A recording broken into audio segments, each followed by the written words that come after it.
pivot towards China as the investor and de facto security umbrella? David, it's too early to say. Right now, events in Afghanistan are still evolving. People like us don't know where it's going to go. But the US presence no longer there. There's obviously going to be a vacuum. People like us don't know where it's going to go. But the US presence no longer there. There's obviously going to be a vacuum. Who's going to fill it? China is obviously the emerging power. But the way we look at it is that, and having spoken to all the regional countries surrounding Afghanistan, everyone thinks that this is a great opportunity because Afghanistan is the trade corridor between all our countries. Central Asian countries connected to Pakistan and the Indian Ocean through Afghanistan. It's a very important country in that way. And what we would really like is that it's no longer either you're in US camp or China camp. I feel that it should be what this whole region needs, economic ties, economic connectivity. That's what we are looking for. Which brings us on very quickly to the issue of sanctions, which is being talked about. Perhaps you could talk, what is your view on that? And give us a sense, as the neighbouring country knows more than anyone else, what is the situation on the ground in Afghanistan at the moment? Well, 20 years of civil war, devastation in Afghanistan. Basically, the government only functioned in the cities. Rural areas were more or less controlled by the Taliban. So now you have a situation, Taliban have taken over. Now, I would imagine there is a lot of, when you come into power after 20 years, in our case, we came into power after 22 years, you have a lot of problem dealing with people who have given a lot of sacrifices, or different sacrifices for my party, but in their case, with blood. Now, they would want to get placement in the hierarchy of the government. And yet the government is clearly trying to get international acceptability. So it wants an inclusive government. It talks about human rights and not allowing its soil to be used for terrorism by anyone. And I think this is where the world, it's a critical point for Afghanistan. The world must engage with Afghanistan. Because if it pushes it away, within the Taliban movement, I would imagine there would be hardliners. And so it can easily go back to the Taliban of 2000, 20 years ago. And that would be a disaster. Because 20 years of the NATO presence, $2 trillion down the drain, hundreds and thousands of people dead. And if it reverts back to that sort of crisis, chaos there, fertile ground for terrorists like ISIS, which is actually a real worry for all of us, especially for Pakistan. I think that it would be a total waste. It would be, what has the US got to show after that 20 years? So therefore, a stable Afghanistan government, which can then take on ISIS, and believe me, Taliban are the best bet to get rid of ISIS. That is the only option left.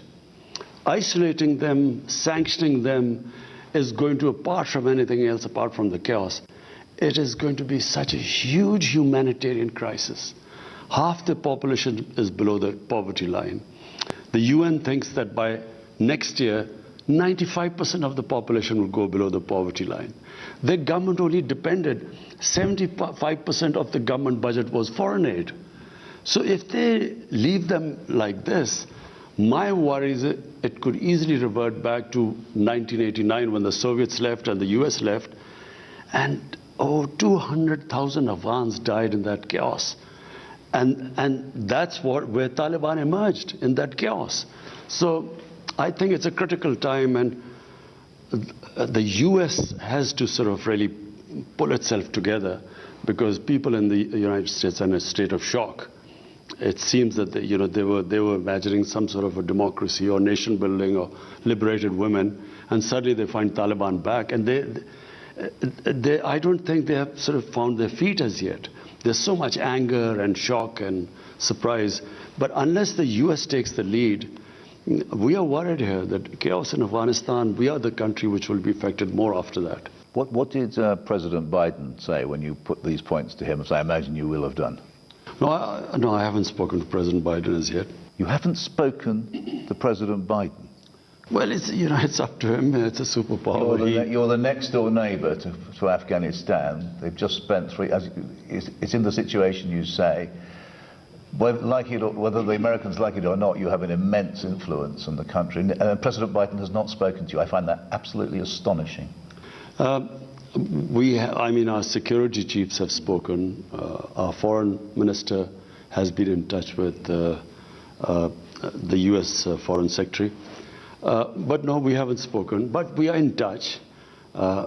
All these things we have spoken to the US. That look. Are they listening to you? I think, at the moment, as I say, we're just watching the Senate hearing. There's shock in the US. They can't believe what has happened. They can't, because they were obviously misled. They were being told that democracy was coming and women are being liberated and this nation building and so on. They can't believe that Taliban are back in power. And most of all, that the billions of dollars spent on the Afghan army 300,000 Afghan army gave up without a fight. That's what they can't understand, because they were never given an accurate picture. I went to the US in 2008 and I spoke to the think tanks. Then there was Senator Biden and Senator John Kerry and Harry Reid. I spoke to them. I said, there will be no military solution. This is a quagmire. They talked about Iraq at the time. This was a much bigger quagmire.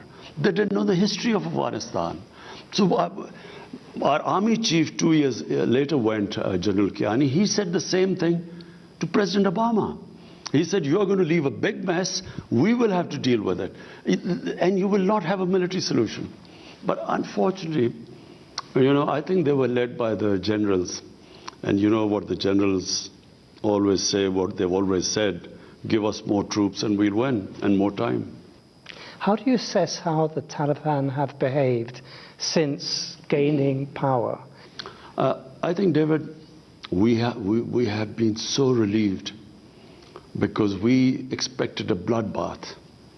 And always when there's a civil war, a puppet government backed by foreigners like Soviets, like before them the British in the 19th century. When the Soviets left, there was a bloodbath. And we were fearing that in Kabul, when the Taliban came, and we thought there would be bloodletting of the sort of what happened after 1989. So it was peaceful transfer of power. So that was the best thing that happened. But also we felt that we would be blamed for this. But because 300,000 troops surrendered without a fight, clearly we didn't tell them to surrender without a fight. So the ground realities were that Taliban had become a popular movement, especially in the rural areas. And that's why the army gave up without a fight. And secondly, the Ghani government was corrupt to the core. They were, firstly they were perceived as a puppet government, then corrupt. People, who was going to fight for them? But you haven't fully answered David's question there, which is, it hasn't been as inclusive a government as we hoped. It hasn't, is not, women's education remains a huge problem. I mean, the future of women's cricket in Afghanistan, that lovely success story of Afghan cricket, and yet women's cricket doesn't seem to have a role. I mean, these are very serious things, and these are being watched in the West, because people are saying... I mean, it's been weaponized, if you like. But it's also true, isn't it, that if you are an Afghan woman, your rights have gone back 10 years, 20 years? Two things separately. Number one, is it an inclusive government? Not right now, but Taliban have so far stated that it's a transitory government and they want to include other people. What they have stated is that they will not include anyone from the former regime of Ghani.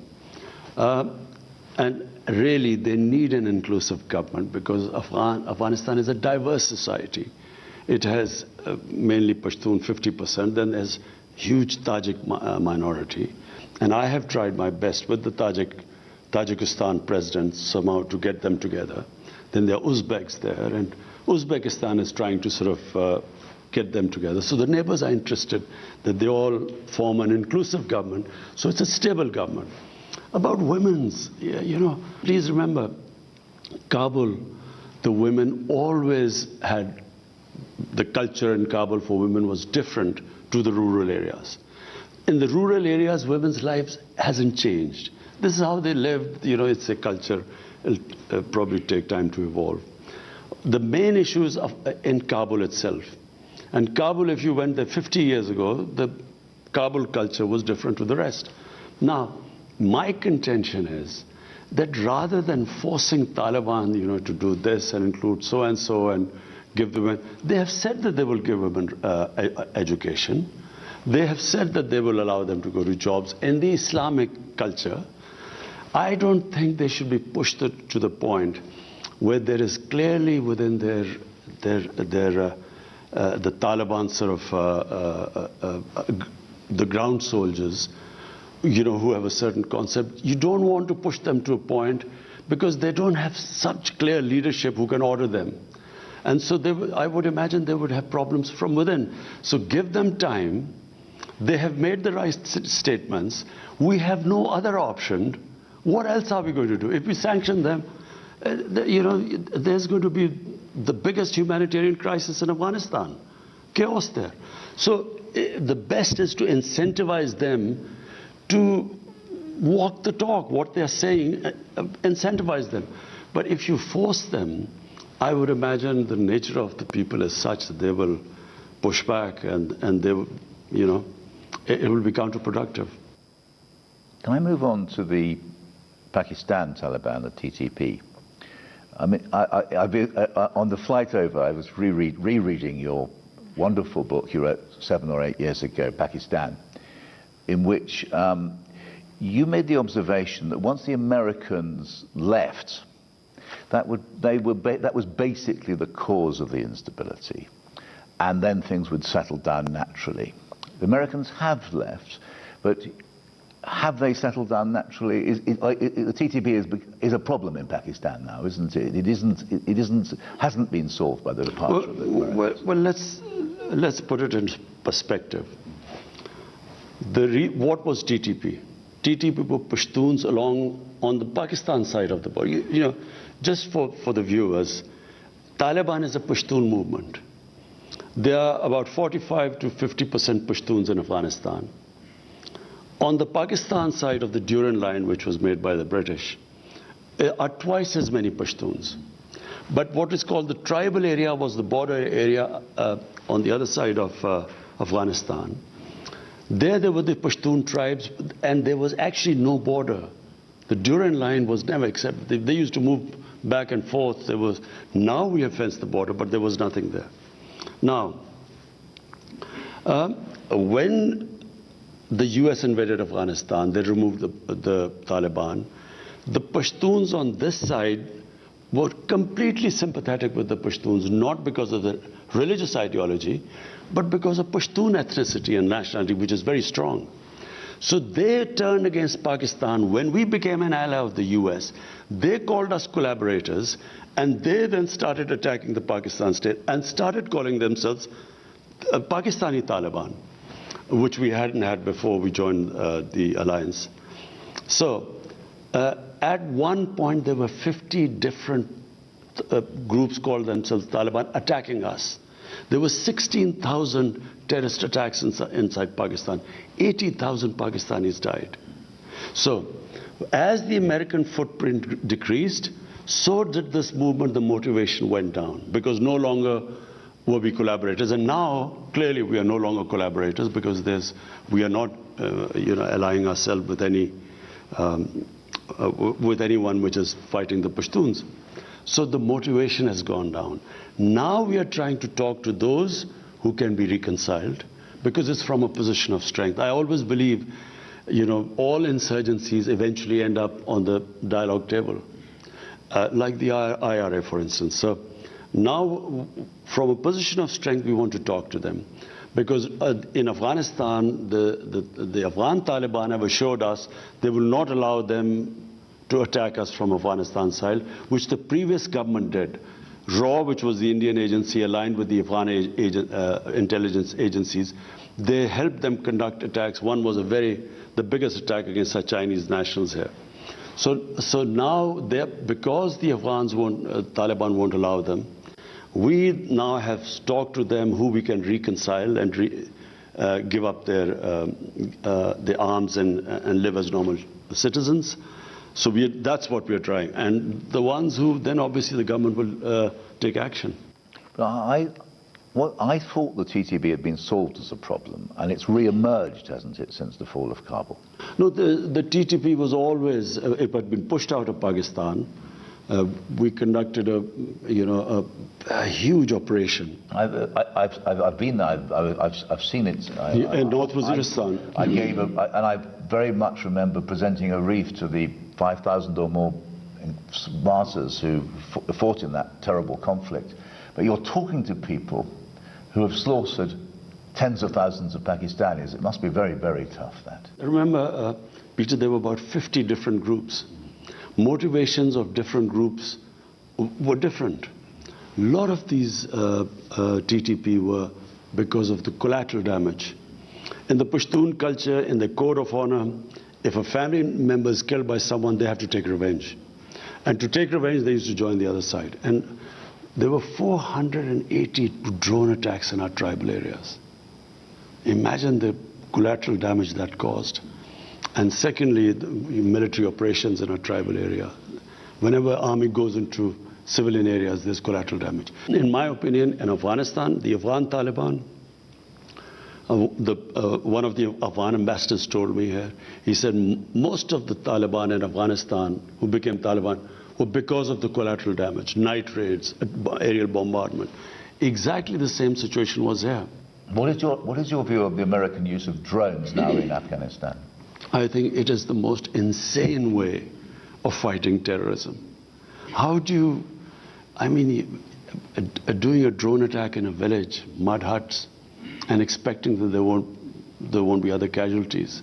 And a lot of times the drone attacks targeted the wrong people on wrong information. As we saw immediately after the fall, that terrible event, immediately after the liberation or the fall, how you carried it. Well, Peter, one of the reasons which sparked off, there were two attacks which sparked off insurgency, so-called Pakistan Taliban.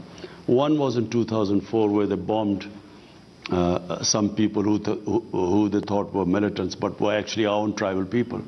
And the next day they bombed the funeral where there were a lot of people gathering, and that's what sparked off anger there. Then they bombed, killed 80 people and said that they were all terrorists. They announced that they had killed 80 people. Turned out they had bombed a school and 80 children had been killed. So, and then a few days later, one of the parents then did a suicide attack in one of our army academies and killed 50 recruits. I've been there, yeah. And this is how it just multiplied. So, the more collateral damage, the militants grew. And exactly same thing happening, night raids, humiliations, going into people's houses, not knowing their culture, and then aerial bombardment. So the Americans say to you, can we have a base in Pakistan to launch attacks on ISIS? What will you say? I think that they don't need a base here because we do not want to be part of a conflict again. Pakistan was the biggest collateral damage of Afghanistan. By joining the US, no country paid such a heavy price as us. 80,000 Pakistanis died. Our economy was devastated. $150 billion lost to the economy. It was called the most dangerous place in the world. Cricket teams refused. Investors refused to come. Our currency lost half its value by 2008. So 3.5 million people internally displaced. We suffered because of that. And then rather than being appreciation for this, a country which had nothing to do with 9/11, which paid such a heavy price, we were actually scapegoated. Even now in the Senate hearing, they talk about Pakistani safe havens. There were 480 drone attacks. I mean, they see everything. They even spotted vehicles down there. How would they not spot these safe havens? So, I thought we were very unfairly scapegoated for, what was obviously clearly a big failure in Afghanistan. What role do you expect China to play in Afghanistan, and how would you typify Pakistan's relationship with China now? David, the Pakistan-China relationship is 70 years old. And it is probably one relationship which has stood the test of time. I mean, in all our ups and downs, China stood with us. In all different, when I'm talking about these drone attacks and the terrorism in Pakistan because we joined the US, I mean, our economy, our debt in 10 years, 2000 to 2018, it went up 4 times. From the total debt accumulated till 2008. In the next 10 years, it went up 10 times. So who was the country that came to help? We were going belly up. It was China who helped us. And so therefore, our relationship in that sense, people remember, you always remember those who help you in your difficult times. It does.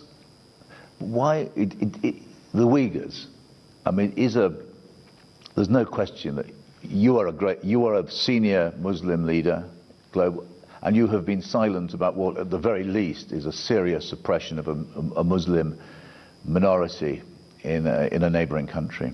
Why is that? You see, Peter, I find these selective pronouncements on human rights, I think it is so immoral.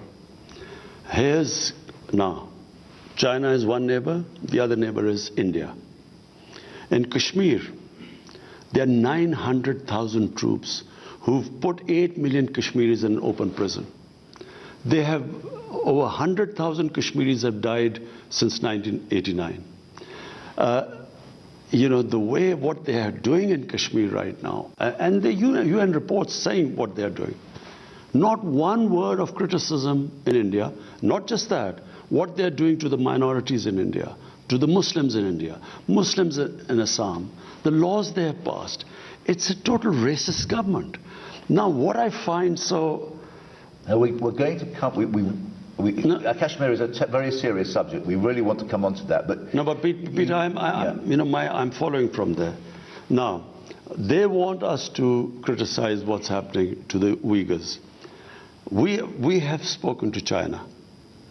The Chinese have given an explanation what is happening there.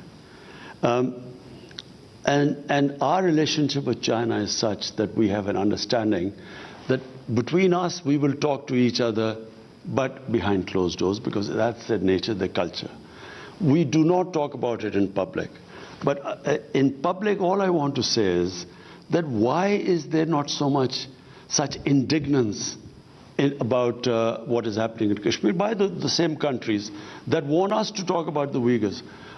And my second point is Peter, that there's the whole Muslim world is in turmoil. You go on from Syria to Yemen to everywhere, the Muslims dying. We, as a government, decided that our main focus right now should be a disputed territory between Pakistan and India, where all these human rights violations are taking place. Let the world take notice of that first, then we will talk about other violations of human rights. On Kashmir, the world seems to regard Kashmir as a Pakistan national interest, and you regard this as above all as a human rights issue.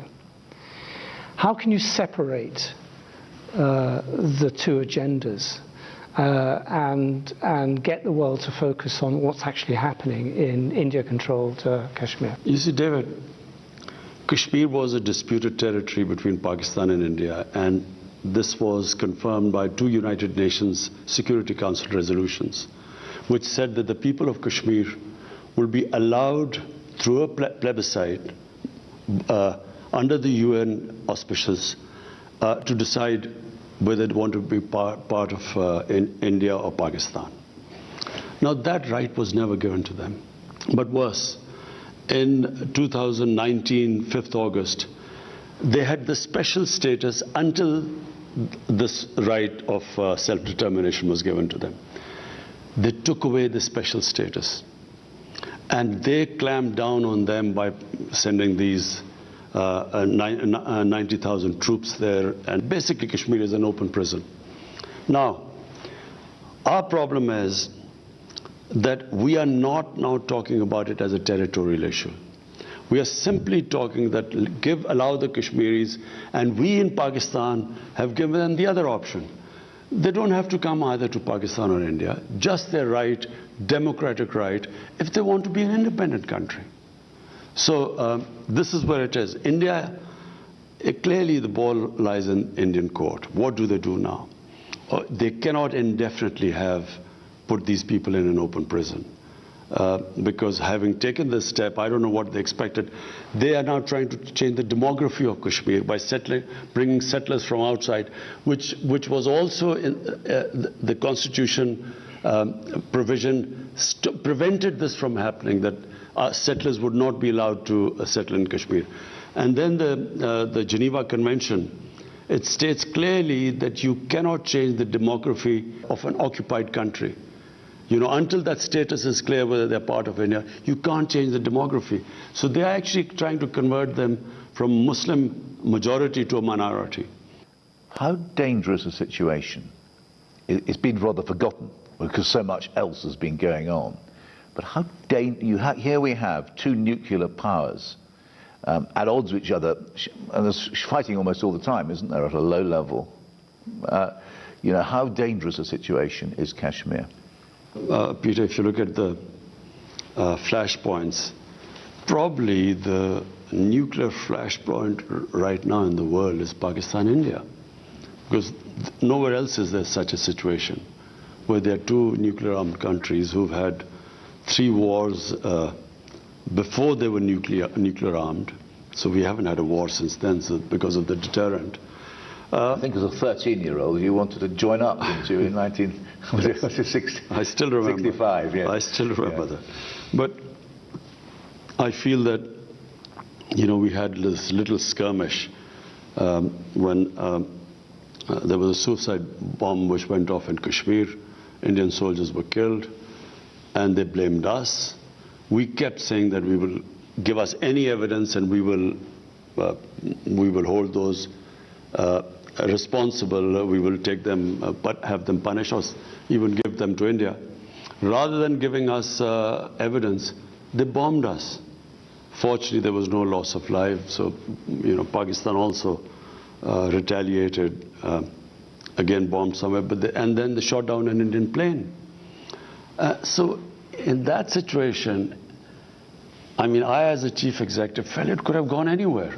We immediately returned the pilot, you know, was shot down to cool down things, because once 2 nuclear-armed countries get into the situation like we did, it can go anywhere. So I think I actually addressed the United Nations too, and told them that, look, you came into being to stop this sort of thing.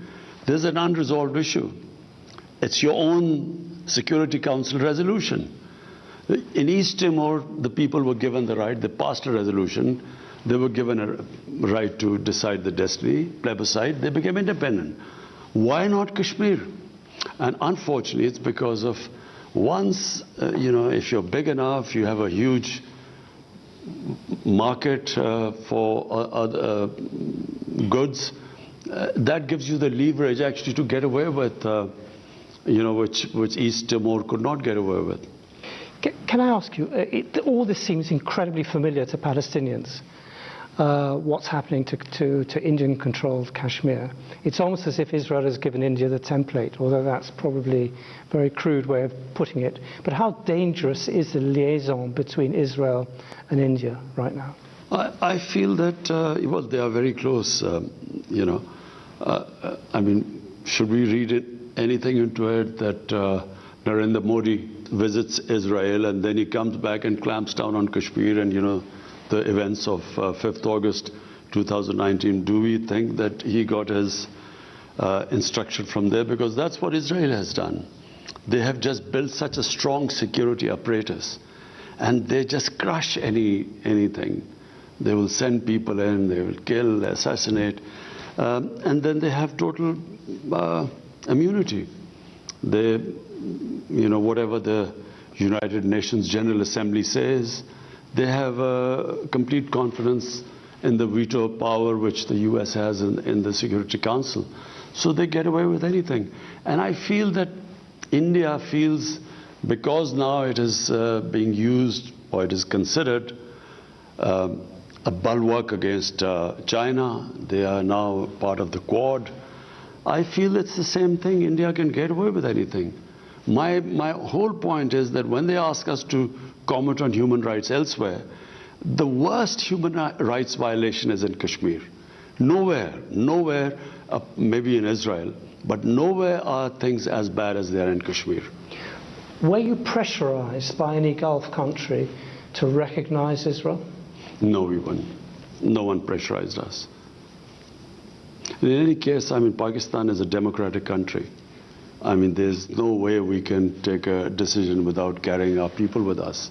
So there was at no point did someone whisper in your ear and say, why don't you join? This is the incentive for joining the Abraham Accords. No one did. I wonder if I could change the subject and quote what I think are very prescient words from your book about Islamophobia in Europe. The ascent of right-wing anti-immigration parties in Europe, the misleading and sometimes downright sensationalist reporting against Muslims in the right-wing Western media, France's ban on the burqa, and so on.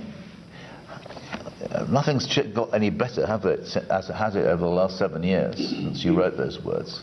Peter, look, the problem is, and I blame the Muslim leadership for this too. So first, why did the Muslim leadership allow terrorism and Islam to be connected? What has Islam got to do with terrorism? Just now, this Indian variant of this COVID-19 came across, devastating the world. But the Indians said, look, don't call it Indian variant, call it Delta variant. Well, quite right, because why should sort of any virus be associated with any nation? Similarly, why should terrorism be associated with any religion? No religion would promote terrorism. So after 9/11, connecting Islam and terrorism, and then saying radical Islam, as if there's some radical Islam which promotes terrorism. There is only one Islam, and that is of our Prophet Muhammad, peace be upon him. In Muslim communities, like every human community, they are moderates, they are radicals, they are liberals. If I first went to Britain, when I first went there were these guys called skinheads. They would beat up people who was a Paki. They would beat them up. Imagine if I looked upon the British societies through what the skinheads were doing. You can't define a religion or a human community by just concentrating on their extremes. So these people are like, we have our fanatics, like the gunman who walks into New Zealand walks and shoots down 50 worshippers. So when you say radical Islam, so for the man in the street in the West, how is he going to distinguish between a moderate Muslim or radical Muslim? How does he distinguish? So all Muslims become a target. This is what Islamophobia is. After 9/11, any incident happened, because I would spend more time in Britain because my children were young there, so I would go and see them. And it was like people would pray when some terrorist attack took place. Immediately the Muslims would pray, I hope it's not a Muslim, because everyone got branded. After 9/11, I never forget, this journalist called me up and he said, aren't you ashamed of being a Muslim? 1.3 billion people responsible for 19 fanatics or terrorists. I think I'm right in saying that was Martin Bashir who rang you up. Yes. not the best of the journalists. But he called me. I was so shocked by it. So this is the problem, what has happened. What is Islamophobia? People do not realize radical Islam, moderate Islam. I mean, in the Western, how does a man in the street? So all Muslims then, and especially anyone who has a sort of symbol of Muslimness, like wearing a head cover or a beard, although by the way, beards have become quite fashionable now. I hear everyone trendy wears a beard now. But so they became targets and they got insulted. I'm not talking about people who got beaten up or, killed. I'm talking about normal people being abused in the streets in the Western countries just because they look Muslim. So I think it was very unfair. We Muslim leaders should have talked about it, de-linked Islam and terrorism. And secondly, there's this other thing which started with Salman Rushdie. People in the West do not treat religion like we do. They cannot understand the love, respect, reverence we have for our holy prophet, peace be upon him. People love him more than anything. Respect and love for him is paramount in our religion. I know how, religion is treated in the Western countries. When I went, there was this Monty Python's flying circus about Jesus Christ, life of Brian, and I was so shocked. I had never seen anything like that. But people in the West would say that is a difference between the Muslim world, I've heard them say, and the West, i.e. the West supports free speech and Muslims don't. And but Peter, that's what I'm trying to say. So I know the difference. I know how the West treats religion. But I also know how they live their religion and the place of the Holy Prophet. They can't understand it because of their view. So it was up to us to make them understand. That look, you can write, there's so many interpretations of the life of the Prophet, Western interpretations, no one comments on it, but don't ridiculous him, don't mock him, don't insult him, which is what Salman Rushdie did, and the West didn't realize. But what he said was the most insulting thing for Muslims. It was the most, it is the most degrading thing to the things he said about our Prophet. Therefore, it was a question of we Muslim leaders should have explained to the West that, look, just like, and I quote this, Holocaust, it caused a lot of pain to the Jewish community. So, even interpretations which do not, which are not misinterpretation of Holocaust, I mean, there are countries in Europe where there's a jail sentence for that because it causes pain to them. All I wanted them to understand is no one should be allowed to cause pain to human communities if we have to live in a sort of global village. Therefore, we Muslims must every human community must define what gives them pain. This is what gives us pain. So all you have to do is not mock and ridicule and insult it, our Prophet, but their interpretations. You can write history. I read his historical books all the time by the Western writers about Holy Prophet and their interpretation, which we don't agree with, but no one objects to it. But it's not just skinheads beating up Muslims, in your phrase. It is Emmanuel Macron using Islamophobia to outflank the extreme right in France. That's a big step up from what's happened before. You see, I feel that President Macron doesn't really understand, how is he going to deal with the Muslim community there. Unless he understands that, there will be this vicious cycle. There will be someone who will, again, as I said, insult our Prophet. Among the fringes, there will be an over-the-top extreme reaction, even stabbing or something. That then will raise outrage in the French society, saying, look at these people, they don't understand our freedom of expression is like our religion. They will react like that.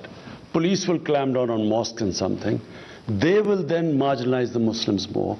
From that marginalized community will again someone do it. So they are caught in this cycle. And to get out of it, all they have to do is, there must be an understanding that, look, Either you decide to expel all the Muslims from there like Spain did in 1492, or there must be some code of existence together. In Pakistan, we have this blasphemy law. The blasphemy law was made by the British when they were ruling India. What was the blasphemy law? That if there are 3 different human communities living in a village, previously what would happen is that someone would insult a sacred entity of the other community, there would be a riot, people would be killed. So they then said, look, this is not allowed.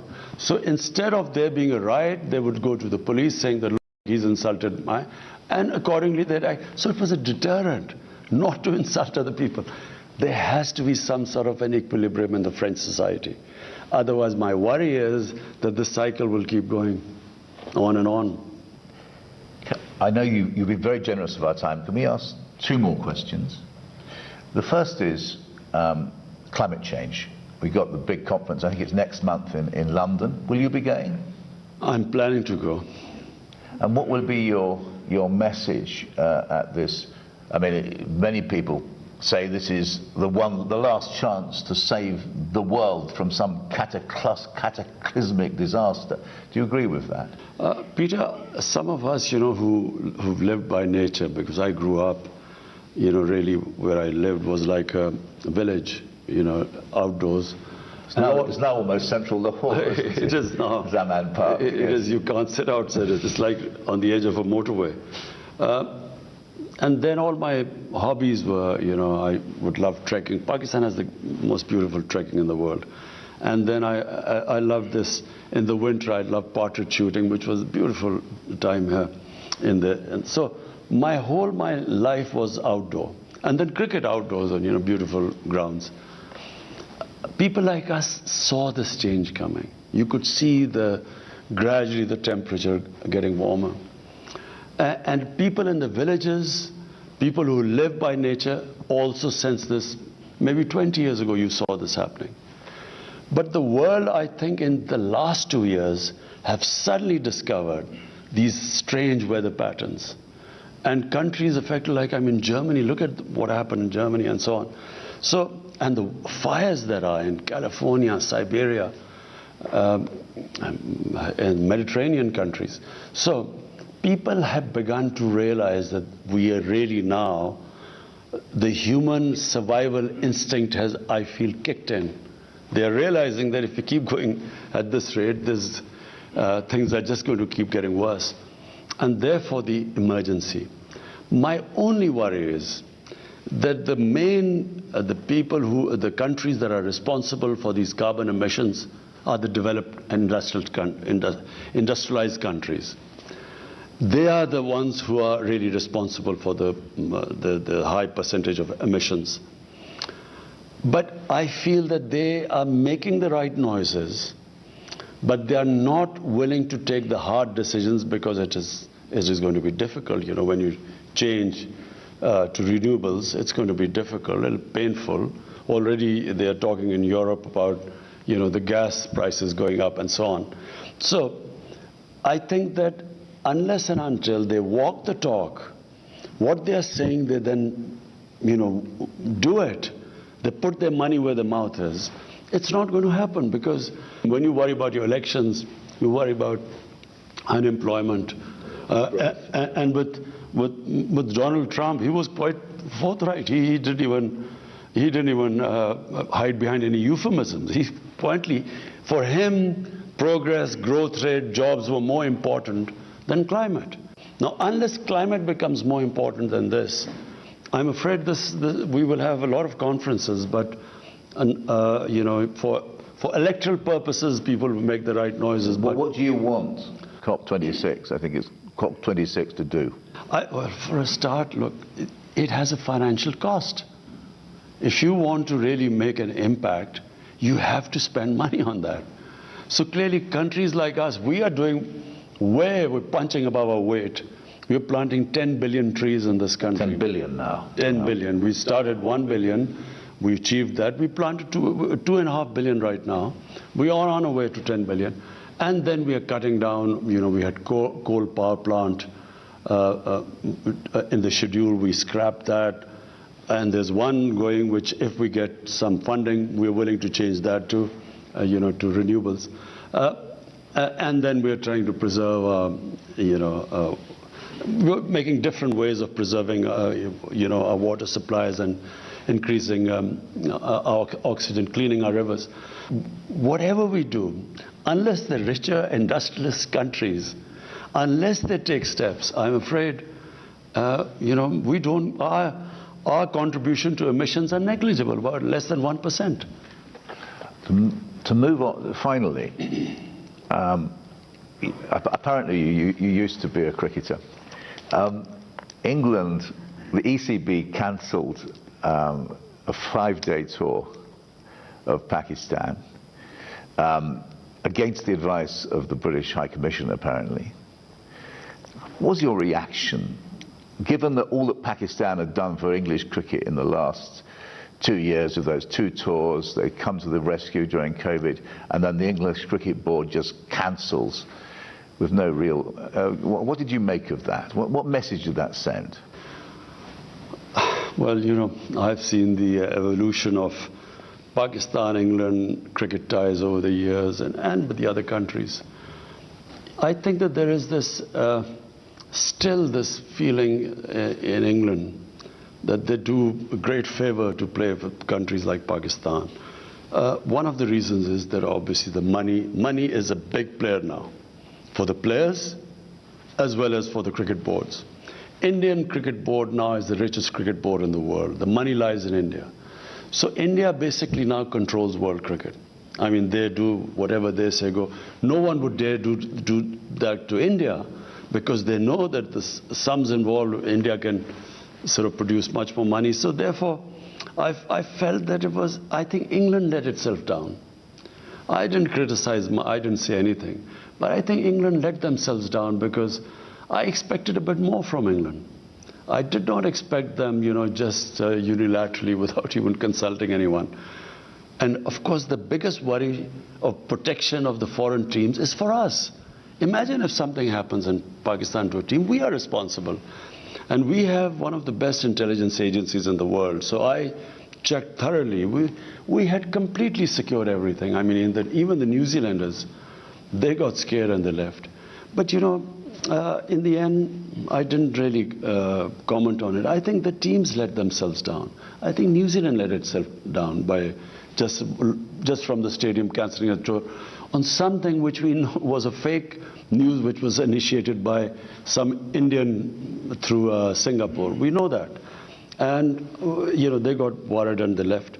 And then England, without even consulting anyone, they left. I think England let themselves down.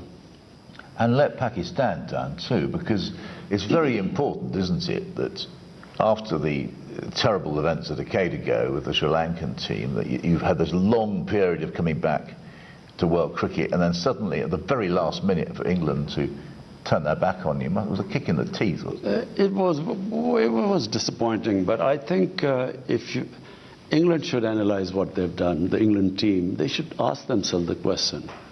What would they think if some country did that to them? That when they were finally, and they had gone to that country in difficult times when no other team would tour, and Pakistan went to England at that time when there were COVID restrictions. And then, how would they have felt if it had happened to them? Thank you very much, Prime Minister.